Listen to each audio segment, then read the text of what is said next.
Hello everyone, what's up? Welcome back to another video, and as you can all see, I am still where I was for my live stream on last week on Monday. Thank you for tuned in, we got a good view in there, it was really fun. I'll try and do another one in the future, and I normally will be where I normally am for videos and here for live streams.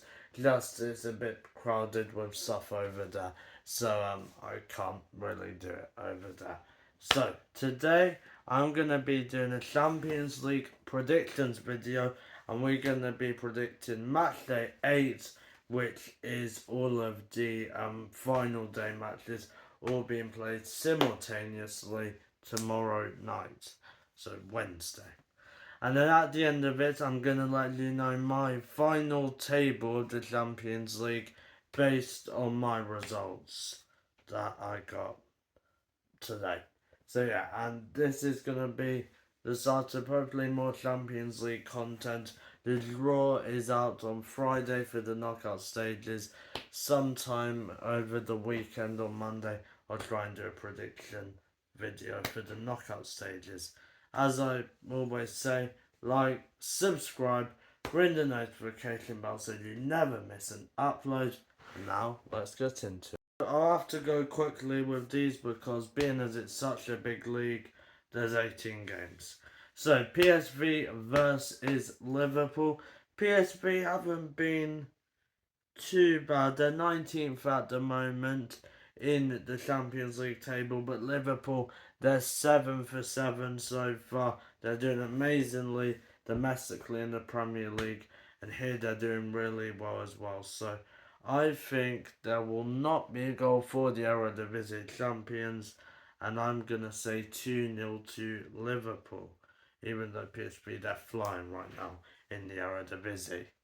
Bayern Munich v Slovan Bratislava. Bratislava, that is.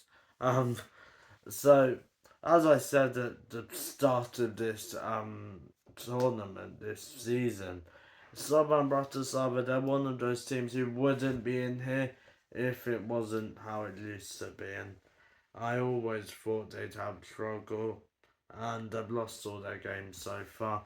And I think they're going to go 0-8. I think 4-0 to Bayern Munich. I think they're just way too good. They are only 15th at the moment, which has been interesting in this format. It is really exposing those bigger teams, maybe. So you see lots of them lower down the table, obviously, an array of different calibers of teams they're playing. Yeah, obviously Bayern Munich, they're topping the Bundesliga by quite a way, so they're doing well there, but not as well in the Champions League. But I'm still saying 4-0 to Bayern. Dortmund v Shakhtar Donetsk, another German team, playing another, with all due respects, lower down team. Shakhtar, they're just outside of the playoffs right now, and it's going to be hard for them to get inside them because there's a 3 point gap between them and 24th. Then Dortmund, 14th, again, pretty average, really. They've not done anything amazing, but they aren't really struggling like some of the higher teams. And I'm just going to go with 5-1 Dortmund. Really, some of these not as close games, they're just picking a big gap of a scoreline. Not too much logic in the, precise scoreline. Okay, so we also now have Bayer Leverkusen, another German team, versus Sparta Praha. Leverkusen, they're currently 8th, occupying one of those automatic spots, as you could call it. They're second in the Bundesliga. They're having a good season, not as astounding as their near invincible season in all competitions last year, but they're still doing really well. Sparta Prague, Sparta Praha, however you want to say it. They are quite low down, 29th at the moment. Lost 5 of their games so far in this Champions League campaign. Not very good for them. And I'm just going to say 3-0. So nothing special really by Leverkusen, but a comfortable victory. Then we have Girona versus Arsenal. Arsenal doing great. They're third in the table, comfortably in that playoff or automatic area. And then Girona, they've not really done that well. 31st. I thought they might have some hope, but they're not doing well here. They're only 8th in La Liga. It's been a pretty underwhelming season for them, comparing it to the heights of last year when players like Artem Dovbyk were really on top of their game, and they just haven't really been able to live up to it this season. Artem Dovbyk, he left the club. He was one of their standouts last year. Now plays at Roma. They just struggled, and I'm going to say 3-1 Arsenal. Give them a goal. They are at home. And then we've got Barcelona versus Atalanta. So, this is a really good game actually. Atalanta have performed here, they've performed domestically, high up the table in Serie A. And then Barcelona had a bit of a dip in form domestically and continentally, but they are still doing really well. 18 points, second in the Champions League table. Still feels weird saying that. Then Atalanta 7th, so both teams doing quite well. I'm going to say 3-2 to Barcelona. I think it'll be an epic game. So, really want to watch. Not quite as good as Barcelona's game last week, though, which was 5-4 against Benfica. That was ridiculous. Next up, we have Brest versus Real Madrid. Stop laughing. Well, this will be quite interesting because Brest have been really impressive in this Champions League campaign. They're 13th, which is really like overachieving to how people said they do at the start of the season in the Champions League, even though they had a great last season in League One. And they're playing Real Madrid, who are 3 places lower than them in 16th. They've gotten a bit more form recently, but still not amazing. Yeah, it's a bit of an interesting one. And Brest have got the home advantage as well, so it's gonna be really close. And I've actually say Brest take this one. I'm gonna. No, I've changed my mind. I'll say Brest get a 1-1 draw, but I do think they're actually going to be all over Real Madrid in this game. Yeah, Brest are really good. Hats off to them. Man City versus Club Brugge. Oh, this is vital for Man City. They're currently 25th outside the playoff places, which means they exit European football completely if they cannot produce the goods tomorrow. They're on 8 points at the moment. Stuttgart in 24th are on 10. But they're playing Club Brugge, who are doing really well. They're 20th. So it looks like they should be just about getting into the playoff places. Man City have a bit more fight, a bit more urgency in this game, and they're really picking up form. Did a great game, great performance against Chelsea on Saturday, and have had some really good wins over the past few weeks. Lost to PSG, which was a bit of a hit last week, but that 6-0 game against Ipswich is a good example of what they can do, what magic they can produce. And I'm going to go with 2-1. As I said, more urgency for Man City than Club Brugge. I think they get over the line. Then we have the bottom placed Young Boys taking on Red Star Belgrade. Probably one of the least important games in this match day. So I don't really need to explain it that much. I'm going to say Young Boys on 0 points. Get a win 1-0. Dad, I've got great fans. I hope they can get something. Lille versus Feyenoord. Now that's what I talk about when I talk about a good game. Lille currently in 12th. Feyenoord in 11th. This is going to be an amazing game, I think. Two teams have been slightly overachieving this season in the Champions League. And I think they're really going to want it. They're both joined on 8th place Leverkusen on 13 points. A win for either of these could maybe get them into the playoffs, depending on how the other games go. I think they're both going to be colliding so much. going at it that it ends up in a 2-2 draw. But honestly, a standout game. That's going to be close. Juventus versus Benfica. Juventus recently nowhere near where they used to be. Used to be the dominators of Italian football, have dropped down a bit in the last few years. And then you've got Benfica, who are 21st currently, pretty average in the Portuguese league, second, nothing special. And then this is another close one. Benfica also, you should know, are slightly fighting for their place in this tournament. They're 2 points away from 25th place Man City, who I think will win tomorrow. But I'm gonna go with a 3-3 draw. Probably a better game than Liverpool Feyenoord. That's a bit of a wild prediction, but I believe it's going to happen. Aston Villa versus Celtic, two teams who I tipped could do really well or just get through the first round in this Champions League. And I'm sticking by that. They've both been impressive. You can't say neither of them have done badly. Villa, they could get an automatic spot. This is their first time in the Champions League forever. That's really good. And I am gonna go with a 2-1 win for Aston Villa, which you'll see at the end of the video might catapult them into a playoff spot. But hats off to Celtic. They've done really well to get into the playoffs for this tournament. Okay, and then that's that. I meant that clip was done. I'm trying to do 3 games in every clip here, if you haven't figured that yet. Dinamo Zagreb versus AC Milan. Okay, AC Milan have done really well, especially continentally this season. Nationally, they're 7th.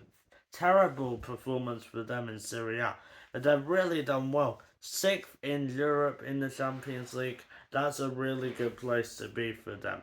Hopefully they can go on a run in the latter stages of this tournament. Then you get Dinamo Zagreb, who are 26th. They have an outside shot at the playoffs. Obviously, you'll see in a bit if they get in. However, they have to win. And I don't think they do, because Milan, especially in the Champions League, have done very well. They've won their past 5 games. So I'm going to say 2-0 to AC Milan. Nothing special. Now you go to the other side of Milan for Inter Milan. They are playing Monaco. Monaco are a real overachiever. They're 10th at the moment, doing excellent. And then they come up against Inter Milan, who have been really good, really doing well. Also in Italy, but they are only 2nd. Napoli doing amazingly, but it's not about the Serie A. It is about the Champions League, where they're 4th. They're doing great. So I think they just have to win this game. I'm going to go 3-1 to Inter Milan. But it will be close, I think. And I do think it'll be a good game. Hats off to Monaco this season. Then Sturm Graz versus RB Leipzig. There you go. I said RB Leipzig wouldn't make the playoffs. I am right, I think. Yeah, they're on 3 points. They're out. They're 30th. They're playing Sturm Graz. What a clash of the titans this is. This is the most important game in this tournament. Every single thing rides on this. I'm gonna say 2-1 to RB Leipzig. Obviously not the greatest game, nor sarcasm, but yeah, I'll say RB Leipzig gets a win. They've not been that fortunate this year, considering they were even in pot 1 for the draw. Yeah, really dodgy. Anyways, I'm sorry about that. My light keeps going funny. This is hard. Come on, the light doesn't want to work for me. There's 18 games I have to predict. This isn't easy. Okay, RB Salzburg versus Atletico Madrid. two ends of the table, really. This isn't that vital. Atletico Madrid should get in to the playoffs on 15 points. I'm going to say 4-0 to them. RB Salzburg at 34th. Not been too good for them this season. Then Sporting versus Bologna. Sporting have done well. They're top of the Portuguese league, 23rd here. And I'd like to think they'll get the playoffs. They're playing Bologna, who have been not too good, 28th. But again, they are one of those smaller teams who haven't been here for a while, playing in this edition of the Champions League newly created. I'm gonna go with 2-0 to Sporting. Yeah, I think Bologna will put up a good fight, but I think Sporting are gonna get past this one. And finally, now this is a good game. Stuttgart versus PSG. Stuttgart are currently 4th, looking like they'll be back next year for more Champions League action. And they're currently sitting 24th. PSG are 22nd, both on 10 points. Really, you win to get into the playoffs. This is so close. And even more interestingly, if you win the joint on points with 8th place Leverkusen, it's so close, which is interesting. But I'm going to go 1-0 to Stuttgart. So you'll see. Does that mean PSG are out of this Champions League? Next clip. So this is my table. So we're gonna go from the bottom to the top. I'll flash through this. 36th Slovan Bratislava, 0 points. Then we've got RB Leipzig, Young Boys, Sturm Graz, Red Star, Girona, Sparta Prague, Bologna, RB Leipzig, Shakhtar Donetsk, and Dinamo Zagreb all out. That's my bottom 7. You don't really need to know the places. Hopefully you can work them out. Then 25th are PSG. Yes, I don't think they make the playoffs, which is incredible for a club of that calibre, top of League On, and they won't get to the playoffs. 24th, I've got Benfica, just make it in. 23rd, Club Brugge. Again, they've been alright. Hopefully, they don't fall apart in the playoffs, which I guess could happen. 22nd, PSV. 21st, Man City. They're comfortable in the end. 20th, Celtic. Again, hats off to them. They're doing well. Hopefully, they maintain how well they've been doing, which is quite good for them in the playoffs. Stuttgart 19th, doing well this season. 18th, Monaco, who faced a real drop from where they were at the start of this video, which was 10th. Sporting 17th, Juventus 16th. Real Madrid, I'd say, would win the Champions League at the start of this season. 15th, Brest, careful, 14th. 13th, I've gone for Lille. 12th, Feyenoord. 11th, Atalanta. Then 10th, Bayern Munich. 9th, Dortmund, just missing out on an automatic spot. Then 8th, Villa. 7th, Leverkusen. 6th, AC Milan. 5th, Atletico Madrid. 4th, Inter Milan. 3rd, Arsenal. 2nd, Barcelona. And my winners, no surprise, are Liverpool. And that concludes the video. Very good. Okay. There were some shockers there. PSG out. Sorry if you just skipped to the end of this. But yeah, overall, a really fun video to make. A very long one. And I'm sorry about the set change. But hopefully next video I'll be back over there. And then I'll try to do some more live streams, obviously. As I said, thanks for everyone who came to that. And then, as I said at the start of the video, like, subscribe, do all of that. And one thing left to say. Bye and peace.